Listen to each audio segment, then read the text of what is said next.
Bonjour à toutes et à tous, j'espère que vous allez bien. On se retrouve pour le brief du vendredi 10 novembre, il est 9h05. Aujourd'hui, on va parler donc analyse technique, on parlera des news du jour, du ratio long and short, du funding open interest, des liquidations et on finira par l'analyse technique. Donc aujourd'hui, je voulais juste vous montrer donc le trade que j'ai pris hier. Donc je me suis fait SL sur le premier, donc je l'avais dit. Je comptais rentrer, donc voilà, j'étais rentré ici avec un SL vraiment juste au-dessus, donc je me suis pas fait SL sur la mèche, je suis rentré dessus. Non, j'étais rentré sur la deuxième, pardon. On est en 1 heure, c'est pour ça. Hop, voilà. J'étais rentré sur la deuxième, donc sur la trend, tout parfaitement, avec mon SL donc juste au-dessus. Donc ça faisait déjà un petit RR sympa, je crois qu'on était sur du 3, un truc comme ça. Si je ne dis pas de bêtises. J'étais rentré là-dessus, pourquoi? Tout simplement parce qu'on aurait pu dump là-dessus. Ouais, on était pas trop mal. Ça faisait un RR de 4. Et puis au final, bah, je me suis fait sortir sur cette mèche-là. Et ensuite, bah, ça a pump vraiment. Donc j'ai bien fait tout simplement de ne pas rester. J'ai fait une deuxième entrée, donc tout du long, là en fait je suis rentré progressivement en mettant mon stop loss juste au-dessus, parce que là il y a un HTF juste au-dessus, donc c'est un peu ça qui a bloqué le prix. Mais voilà, cette zone-là je l'avais donnée sur les dernières vidéos, mais je pense que pas mal de personnes les avaient, c'est pour ça on est monté un tout petit peu plus, et j'ai bien fait du coup de monter mon SL euh, un petit peu au-dessus de l'HTF. Donc là, je suis sur la position, je crois que j'ai ouais, voilà, 927 dollars, j'ai déjà cut la moitié pour au cas où ça vient me SL, histoire que, bon, bah, en fait, vu que j'ai un prix progressif qui est à 384, ouais, donc en fait, tout simplement, ça lisse mon prix pour qu'il soit à 100 dollars au-dessus de mon SL. Donc en gros, si jamais je me fais SL, je gagne 100 dollars. Donc là, c'est comme si j'avais plus de SL. Euh, donc voilà, plutôt sympa comme strat. Et puis si jamais on va à mon TP, et ben ça fait 5K, un truc comme ça, 5 800 dollars. Donc plutôt cool comme scénario. Voilà, je laisse tourner ça. Donc maintenant c'est TP ou SL. On verra bien. Donc du coup, au niveau des news du jour. Alors, on a eu le PIB donc anglais qui a augmenté un tout petit peu. On va avoir à 13h30 un discours de Lagarde en prévision donc des chiffres sur l'inflation européenne de vendredi. Si je ne dis pas de bêtises, ça va être vendredi. Hop, ça c'est cette semaine. Voilà, vendredi on aura l'inflation européenne et mardi on aura l'inflation donc américaine. Donc ça risque de bouger un peu la semaine prochaine, ça risque d'être bien sympathique. Alors au niveau du ratio long and short, hier on avait donc 5,9 milliards, 1,9 milliard pardon, de short. Donc on en a liquidé environ 500 millions, on va regarder ça.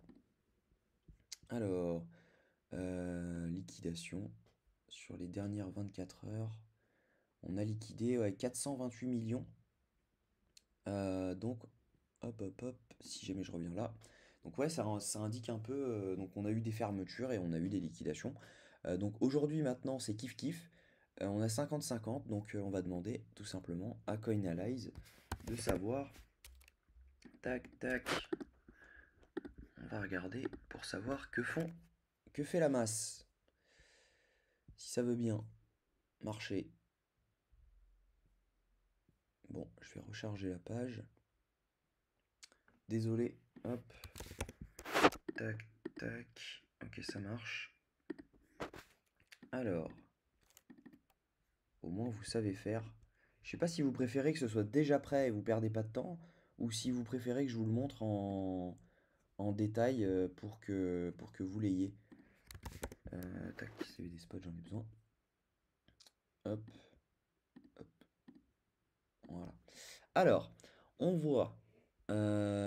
Dites-moi dans les commentaires ouais, si vous préférez que ce soit déjà tout prêt ou si vous préférez que je le fasse devant vous, comme ça, vous pouvez voir comment ça se passe.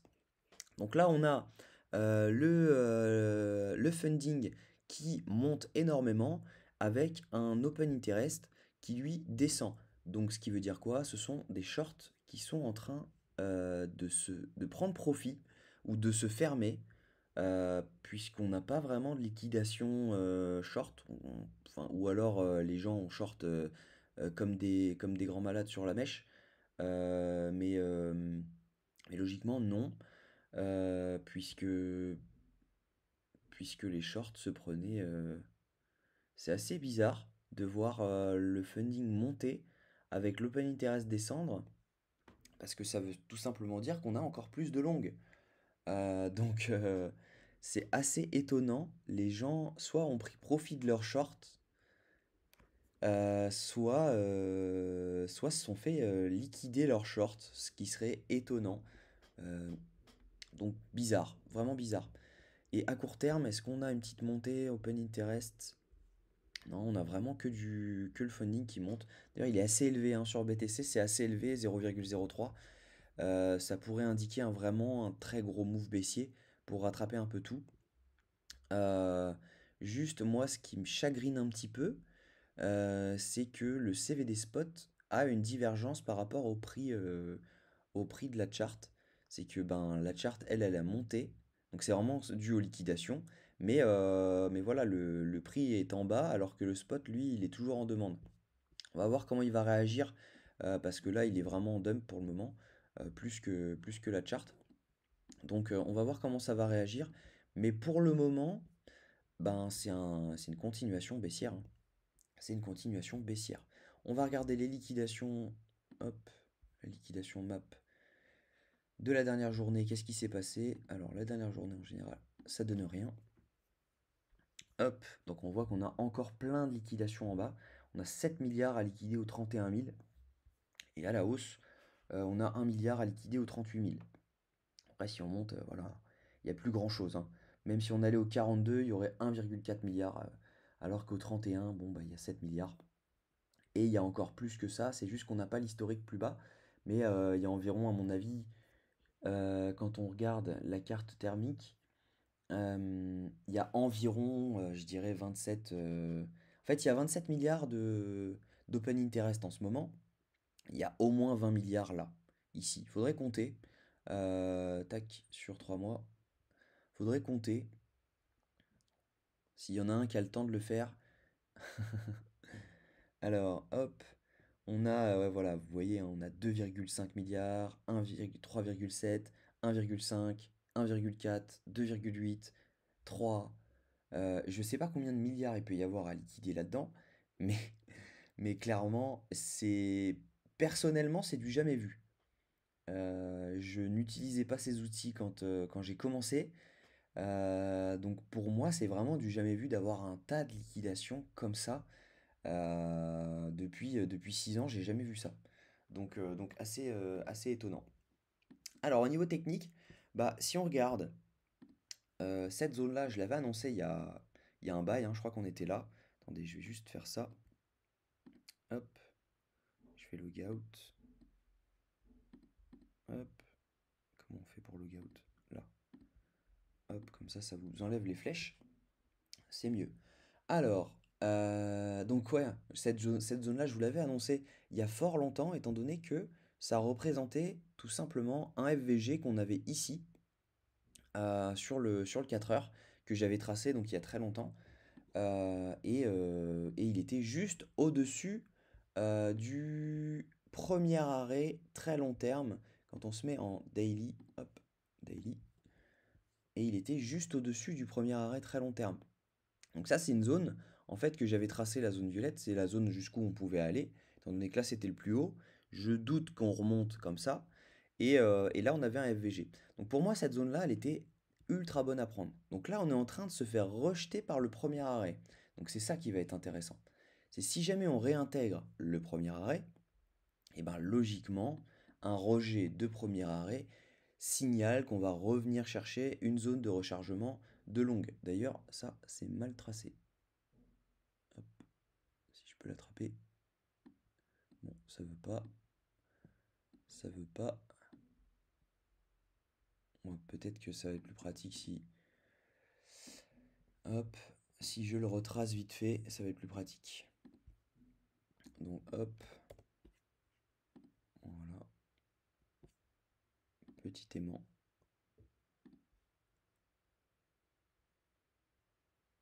Hop là. Donc on est toujours là-dedans, donc c'est juste que ça donnerait une zone beaucoup plus basse. On était sur le début, si jamais ça revient chercher. Euh, donc hop, on peut faire ça. Mais moi je pense que clairement c'est cette zone-là qui va être prise. Moi c'est ma zone de rebond, c'est ma zone de longue, c'est ma zone de reprise en spot. Là-dedans, je sais que dans les prochaines années, je fais de l'argent. Donc, si on y va, je vous conseille de... Enfin, il n'y a pas de conseil en investissement, bientôt, quand j'aurai mon MBA. Mais pour le moment, non, il n'y a pas de conseil en investissement. Mais en conseil d'amis, j'investirai là-dedans, quand on y sera. Voilà. Là, on a un dump qui est plutôt sympathique en daily. Maintenant, on va voir, tac, où sont les zones de potentiel rebond. On pourrait rebondir sur le canal, ok. Là, on a le canal qui est tracé ici. On pourrait rebondir dessus. Il y a de fortes chances même qu'on rebondisse dessus. Maintenant, est-ce que je vois le prix faire un truc comme ça et repartir à la hausse? Pas du tout. Il pourrait faire un truc comme ça, ok, rebondir un petit peu, revenir le tester, jouer avec et ensuite le break.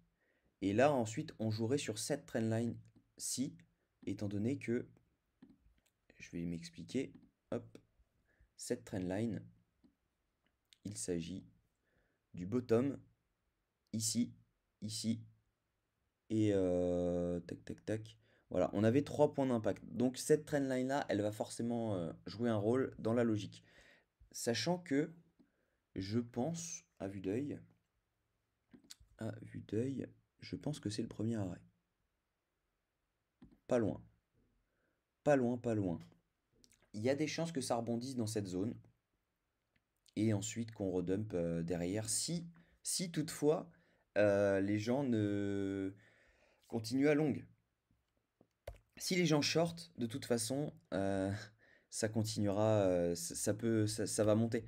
Mais si jamais les gens continuent à longue, de toute façon, on est sûr que ça va dump. Donc voilà mon scénario. On m'a demandé d'analyser le Solana.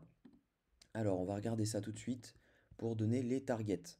Donc, moi j'avais cette première target pour Solana, c'était pour une sortie de range.